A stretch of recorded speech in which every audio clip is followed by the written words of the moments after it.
You're listening to the Cryptid Crew Podcast. I'm your host, Mark Childers. Before we get started, if you've had an encounter or an experience or just something unexplained, click on the link tree in the description and share your encounter. Thank you for listening to the Cryptid Crew Podcast. The scream went for 3-4 seconds, and I know that when you're out in the woods, if you encounter a predator or anything, the last thing that you want to do is run. You knew you weren't alone. Something was there, and I can't explain that. I've never in my life heard anything like what I heard that night.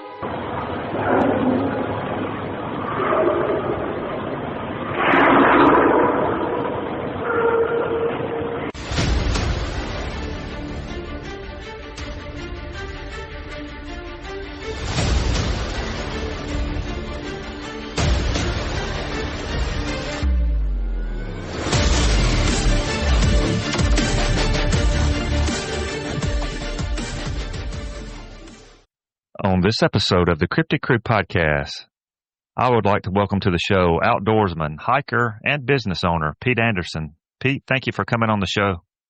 Thank you so much for having me.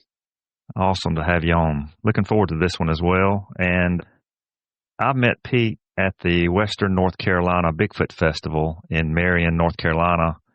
I guess that was, maybe a little over a month ago, or? Yeah, probably about maybe a month and a half ago. Yeah, that was a huge turnout. A lot of people. Yeah. Way bigger than I expected, but it was a pretty cool festival. Yeah, that was the first time I had attended that festival, but it was well ran, and it was a lot of people there, a lot of vendors, and heard a lot of stories, and yours was one of them. And Pete has a couple of fascinating stories. If you'd like to share the one of your dad's first, and then we can get into yours after that. Okay, sounds good. So my dad was a long-haul trucker. So he drove all over the country, was gone, 3 weeks out of every month. And when I was young, when I was probably about 5 or 6, he took me to The Legend of Boggy Creek in the theater when it came out. And of course, I just thought that was the coolest thing ever. But other than that, I never really talked to my dad or anything about, Bigfoot or Sasquatch or anything like that. He just took me to that movie and thought it was cool, and then that was the end of it. And probably I was about 12 or 13 years old. He came back from one of his trips, and he said, I saw something kind of unusual on this trip. And he was on Highway 441, just north of the Florida border heading into Georgia. And he said it was around 1 or 2 in the morning. And he was going about 70, 75 miles an hour. And he said up ahead, he saw what he thought were green reflectors posted on a post kind of high up, because it was about eye level for him and his semi. And of course, being truck driver, he's used to looking for signs, directions, warning signs, indications of what's coming up on the road. And he couldn't figure out in that short span of time what could possibly be indicated by 2 green reflectors. So he slowed down a little bit as he approached what he thought were the reflectors. And he said that as he went by, he looked out of his window, and looking at him in his eye level was a face with 2 big eyes and a tall 8-foot body covered in fur. And he said the hair just stood up on the back of his neck. And my dad's a pretty tough dude, old trucker guy. And I said, what did you do? And he goes, I just kept the pedal to the metal. He goes, I didn't want to be anywhere near that thing. So that was his story. And he wouldn't have told that to me if it didn't really happen. I mean, like I said, even though he took me to that Legend of Boggy Creek movie when I was really young, we never talked about Bigfoot since then. So that was the only other time he ever mentioned it to me, was that sighting in Georgia.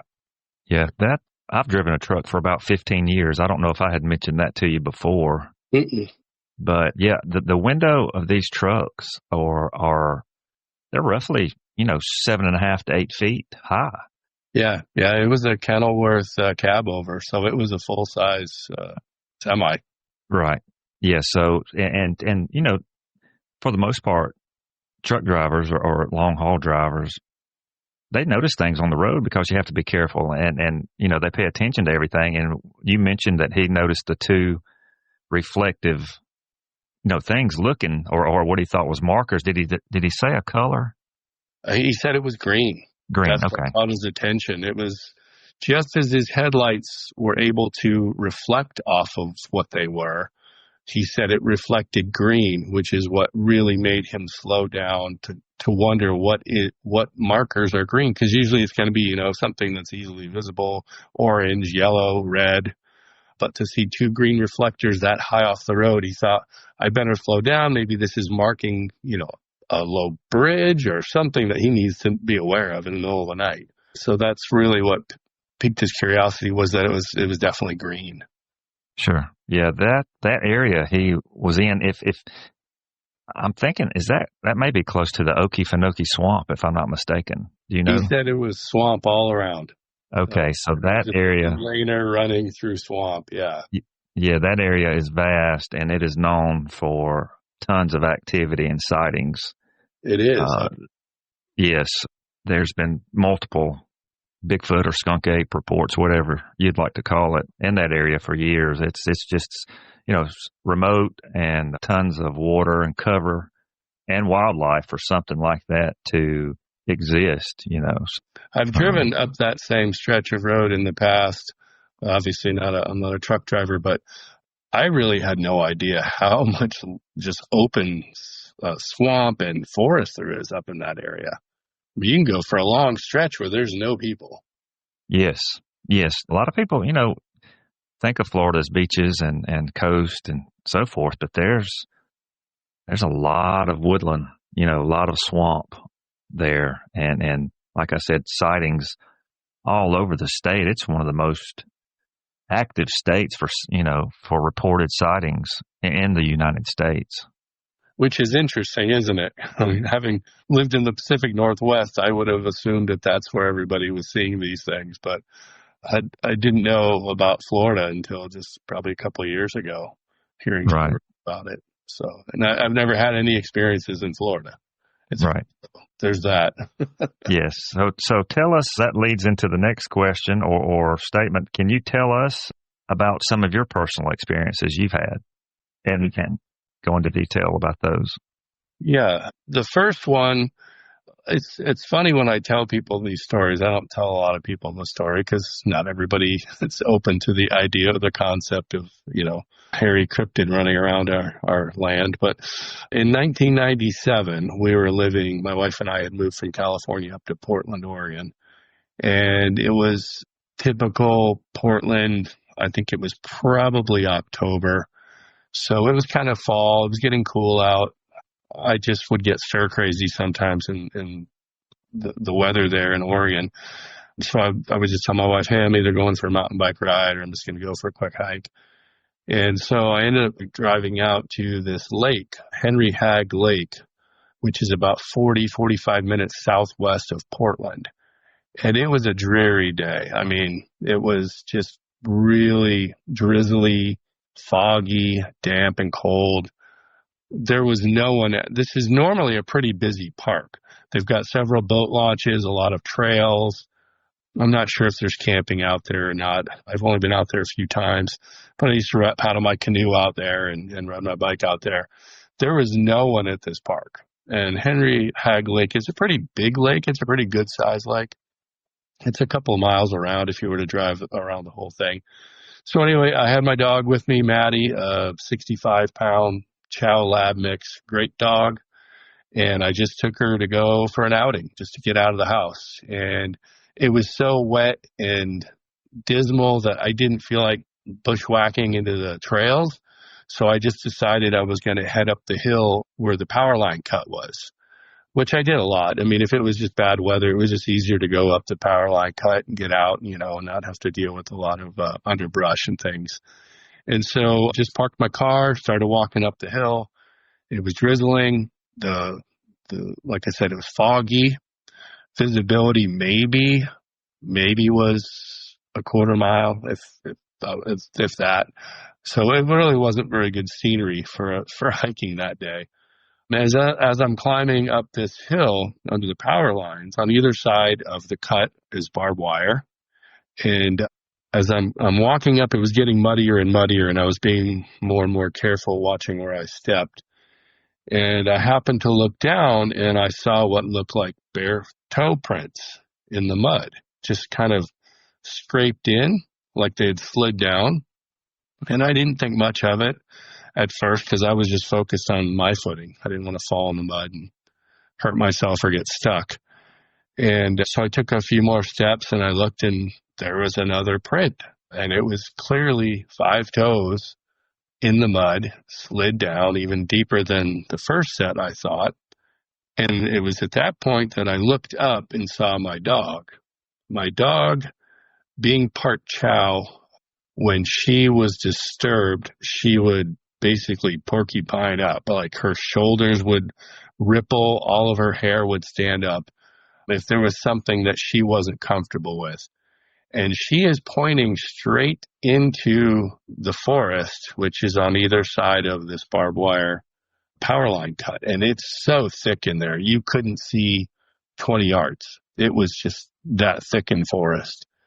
And so she's just not moving, and she's got a deep growl going. And I look to my left to see what she's looking at, thinking, it could be anything. Could be a mountain lion, could be a black bear or something. And I noticed that the fence line where the barbed wire was connected to the posts, one of the posts was pushed straight down into the mud and still had the barbed wire connected to it. So it basically made a V. And I walked over and I looked at that and I thought, what could possibly push a fence post that far into the ground where it was maybe a foot off the ground compared to like the normal height of a fence line?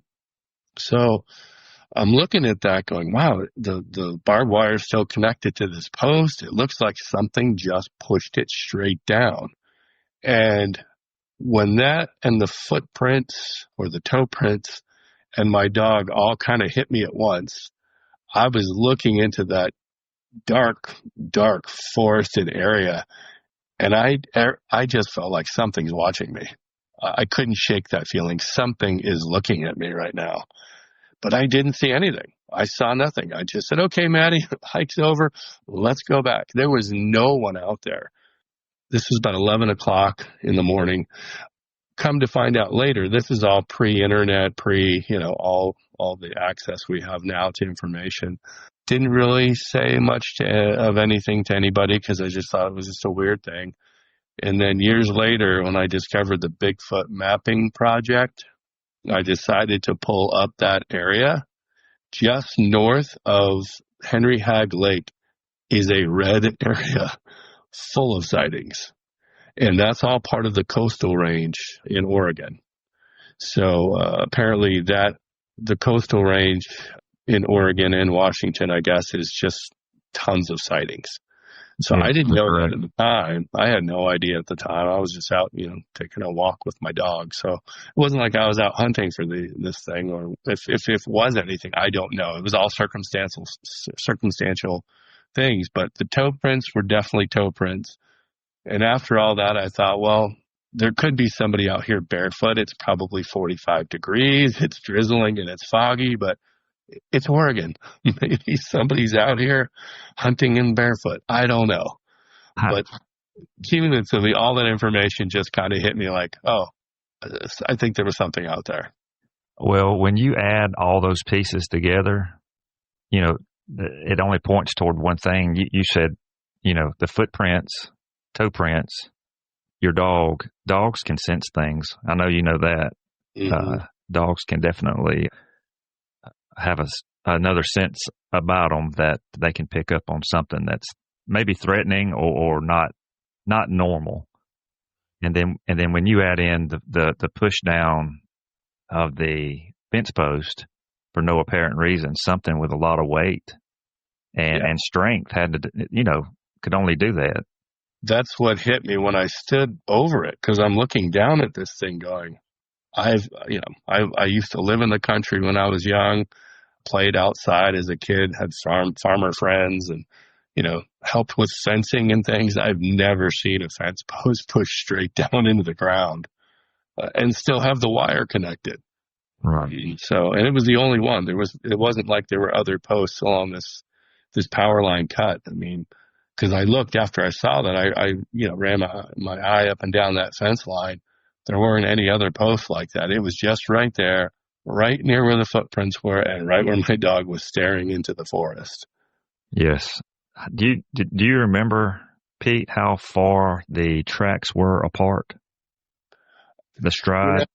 It took me probably, I'm 6'5", so I'm a pretty big guy, but it was muddy, so I was being careful. But I think the second set I saw was probably my third step up as I was climbing up the hill. Like I said, the first glance didn't really register too much because it wasn't a pattern. It was just like, oh, it's muddy up here, and that could have been anything. But when I saw the next print, it was probably my third stride where I saw it. And then it was right there where my dog was pointing and where the fence post was pushed in. So I would say that's, 3 of my steps is going to be at least 5 or 6 feet between. Yeah. So, and going uphill. So most people going uphill have a much smaller stride, because you're taking smaller steps to go up. So if these were footprints from something, they were going uphill and they had a huge old stride. That also kind of hit me, I think, too. Like I said, all at once, I just said, okay, I think this hike is over. Yes. Yeah, it had to be. It sounds like something that knows how to, traverse the terrain fairly easy. And so your thought was, hey, we're getting out of here. Yeah, there were no other humans in that area at all. If there are any homes around that park, you can't see them. It's once you get past that, I think it's called Scoggins Valley Park, once you head west from that, that's where you're in the coastal range, and it's very sparsely populated all the way out to Tillamook, Oregon, which is out on the coast. So it's a huge stretch of forest. And like I said, when I looked it up on the Bigfoot mapping years later, I'd say not even 5 miles north of that is all red zone and plenty of sightings. So, yeah, I think I almost was a little more freaked out after I learned all that, because it's so easy when you see something your brain isn't quite processing to kind of write it off. I think a lot of people do that. There's probably way more sightings. You probably know this. My feeling is there's way more people seeing things that just don't even talk about them because they don't know how to process it, or they're not sure how people are going to take it. I think nowadays it's far more mainstream and acceptable, but back in the day, you didn't want to just tell anybody you meet, hey, I think I saw this weird thing or had this weird experience. Sure. Yeah, I've spoke of that many times. Ridicule is the killer to people coming forward with, incidents or sightings or encounters or what have you. And even, back then, who would you go tell? Right. There's that. I think it's the Bigfoot Research Organization. Matt Moneymaker started years ago in the mid '90s, but I didn't know anything about that until 2010, or 11, and when Finding Bigfoot came on TV, and he was part of it. That's the only way. Right. I mean, like I said, this was all pre-mainstream stuff, so there wasn't a place to report it before he started that. And I pondered reporting it, but I thought, so many years had gone by, maybe it's not pertinent, or, I don't know if that data would help them or not. But once I saw that the mapping project and look at places I used to live and hike and camp, I'm like, wow, there's a lot of these sightings around here. A lot of activity in Oregon and Washington, Northern California. We were out there in June at Glide at the Sasquatch Festival there. We had been asked to come out and have a podcast there. And there were so many stories and so much activity we had heard about, from the coastline, Coos Bay, I guess that area up north, and then over. Are you familiar with Mapleton? That area, it's kind of it's between. No, it's between Eugene and the coast. Oh yeah. Small town, small area. Yep. There. I've driven through there. Now that you mention it, no, I used, having lived in Oregon, I drove all around out that way. We were riding or driving, just taking in the scenery, and I thought, I'm going to look up the map I use or the database to see how many sightings are in this area, and there was a lot of sightings out there. Yeah, there's a lot of land, just so much space out there. Yes, it's unbelievable, and beautiful too. Oh yeah. So that was my first experience personally. My second one, if you want me to move on to that one. Yes, absolutely. That was more recent. This was 2021, and it was summertime.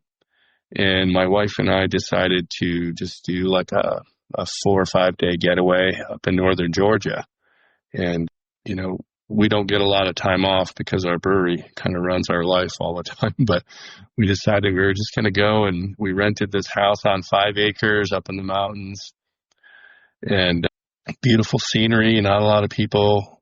This is probably about 30 minutes east of Helen, Georgia, which I think was featured on Finding Bigfoot show years ago.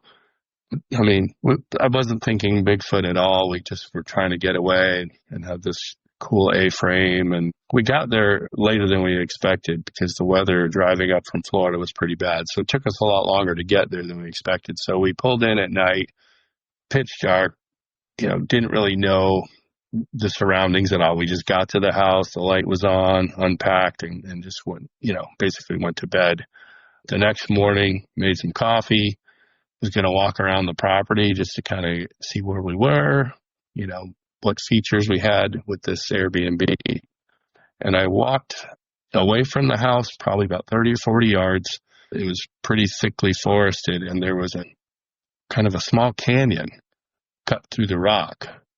And as I stepped to the edge of that canyon, we'll say it was maybe, 15 to 20 feet deep, but it looks like it ran east and west from the property for quite a ways.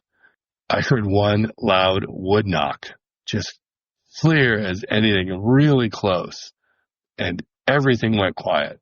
The birds stopped singing, the crickets stopped chirping, and I was just standing there with my cup of coffee, and I had that same feeling I had in Oregon back in 97. I felt like something is looking at me. And I stood there for just a couple minutes looking around, waiting to hear the other knock of like maybe somebody else living in that area chopping wood. Again, we're in a strange place. We just landed, pulled in there last night, so I had no idea really. I knew we were on 5 acres and that the people who rented it said that you won't see any neighbors because it's pretty treed and secluded. But I just assumed that one knock was going to be followed by somebody splitting wood. When I lived in the Pacific Northwest, I had fireplaces and wood stoves, and I know what the sound of splitting wood sounds like. There was just the one knock, and it was clear. It really sounded like somebody had hit a tree with a baseball bat kind of sound. But it was 9 o'clock in the morning, like I'll say it was a Monday or a Tuesday. It wasn't like we were near a park or near anything where there would be a lot of people. As soon as that knock happened, everything went quiet. Everything went quiet. And I basically just, after about a minute of looking around to see if I could see anything, I just kind of turned around and went back in the house, told my wife, I just heard a wood knock. And she knows that I've been into this stuff now for a while. And she's not a disbeliever, but she's not like 100% on board either. And so she tried to ask questions that might rationally explain what I just heard. And I said, yeah, I ran all that through my head too. I don't know. I'm just telling you what I experienced. And then come to find out, the Sasquatch area where we were, another hotspot, according to the Bigfoot mapping project. And then I found out also later there's kind of a semi-famous dash cam video from a Georgia state trooper of something big and dark running across the road in his dash cam. Well, that turned out to be only a couple miles from where we were in our Airbnb. Oh, wow. Had no idea. We just thought, oh, it's a pretty house. It's up in the mountains. Let's get away for a couple days. So had no idea at all. Just like in Oregon when I was hiking in that park, I had no idea that, people were having experiences there. So that was kind of an interesting thing. But that was it. Just the one wood knock. Everything went quiet, and I just really felt like something was watching me. Right. Almost like it's saying, hey, I'm here. Or I'm not sure what the wood knocks are, or the rock clacks, but you hear about them and they're associated with, Bigfoot or Sasquatch and some type of communication or intimidation factor, I think, possibly. Yeah, it could be, or it could be both, scare whoever's there, letting them know you're there. And then also the wood knock tells you if there's others around, hey, something's here, someone's here, keep an eye out.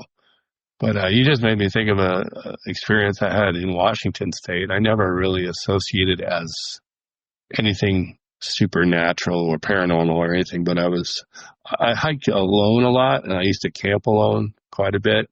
I'm one of those people that has just not afraid to be out there by myself, and sometimes I prefer it. I was hiking by myself, and I heard this really big crack sound, and all of a sudden, a huge boulder came rolling down this cliff right towards me. And I mean big, like we'll say 200-300 pounds.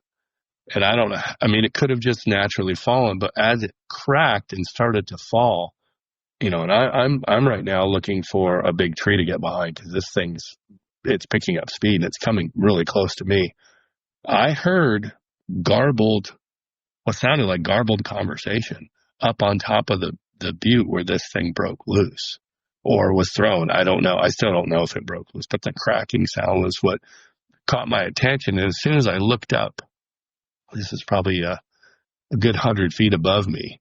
And as soon as I looked up from hearing that cracking sound is when I saw this huge boulder coming down, and I heard garbled sounding conversation.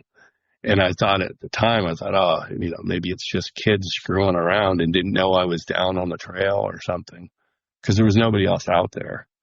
But yeah, I just thought of that just now. I don't know what that was. It could have just been random, but there was definitely garbled conversation, sounding noises as this thing was rolling towards me. So my brain wasn't focused on the sound of that as it was focused on where that boulder was going to come, because it would have easily killed me. It was huge. But yeah, that was kind of a weird experience. Yeah, that sounds like that's possible. Wanting to escort you out of there, or you're in my territory. I had a gentleman on just the previous episode that was discussing the gibberish, like it was a language almost, if you want to call it a language, or just some type of muttering, but not able to understand, what it is. That was the part that, like I said, I didn't dawn on me at the time that went on. It wasn't until I was driving home later. I'm like, did I hear that? It was almost, like I said, then I thought maybe it was teenagers or kids, but I couldn't, it wasn't like I was hearing people speak in a language that we know. And it wasn't like it was clear. It was definitely, like you said, muttering was a better way to put it.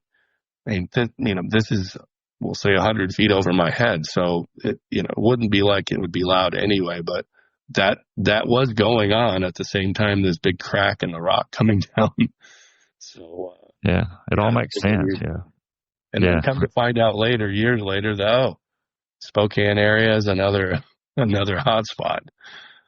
And then it starts making me think, God, all the times I've spent in the woods by myself and things that you hear and things that you see and you just write them off. How many of those things were legit something more significant and how many were just, regular critters. But It wasn't like I'd go out. I never technically went out squatching. I was not one of those people that was trying to get a response or elicit any kind of thing. I was somebody who liked being out in nature by myself.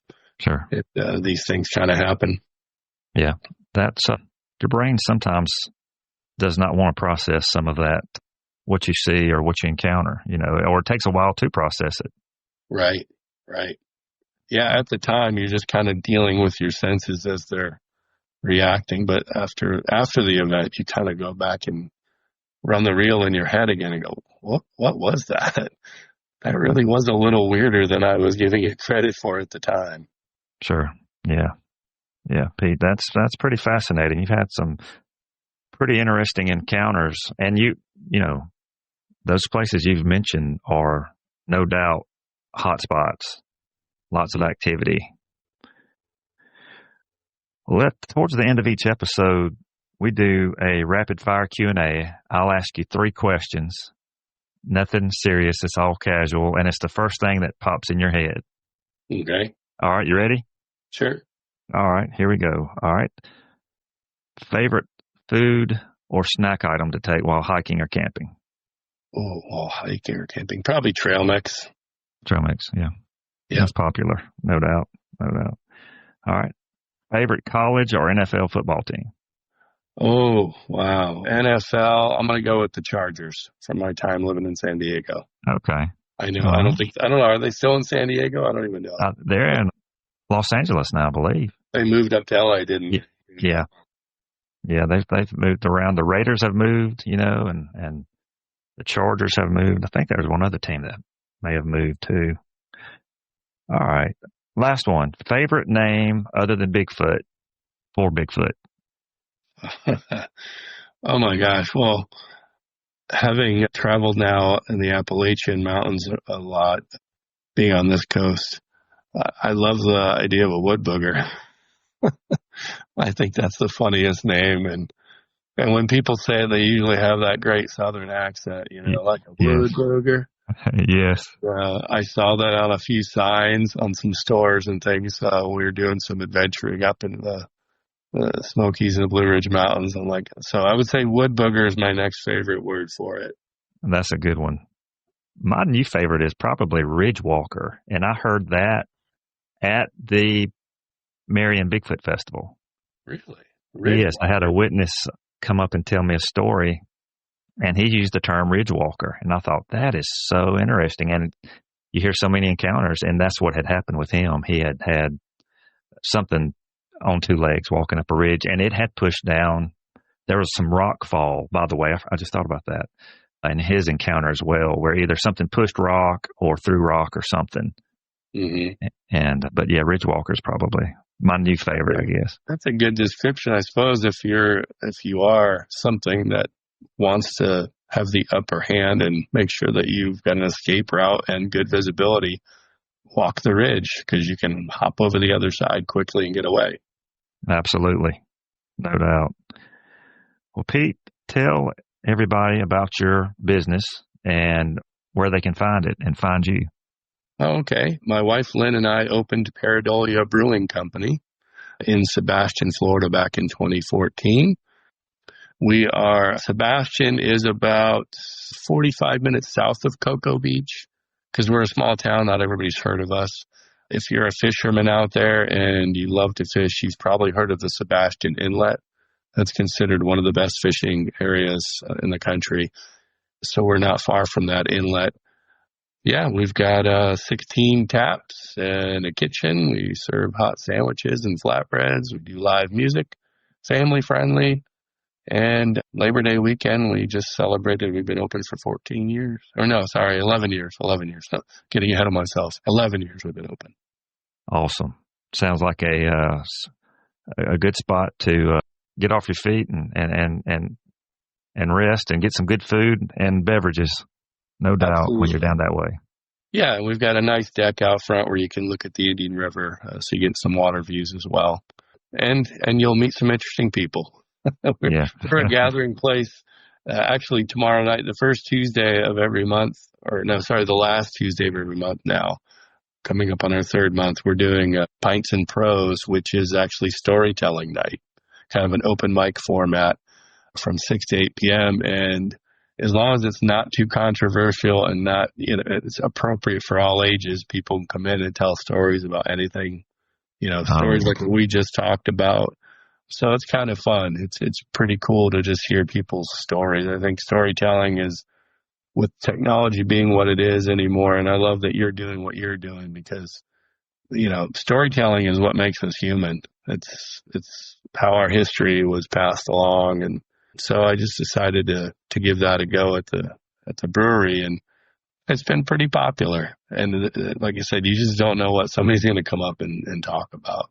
Pretty interesting. I imagine so. I'm sure you've heard some pretty neat stories. That's a pretty good way to get people in there, and then very interesting to listen to people tell their stories. I like listening to those.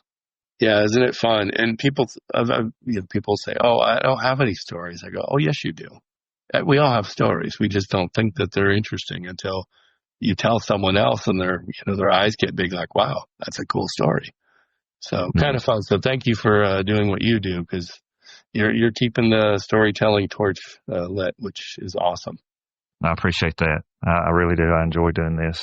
And Pete, thank you so much for taking your time to share your encounters with us on the show. You're welcome. Thanks for having me. It was nice chatting with you. Nice meeting you up at the Bigfoot Fest. It was great. Yes, and if we're down that way anytime, especially on a Tuesday, I'm gonna have to tell my wife about this. She will say, "Let's get in the vehicle or the truck and drive down there," and may try to do that. Cool. We'd love to have you. All right. That'd be awesome. Yes, and for the listeners, if you've had an encounter or an experience or just something unexplained, click on our link tree in the description and share your encounter. Please like, share, and subscribe. It helps the channel out. Thank you for listening, and God bless.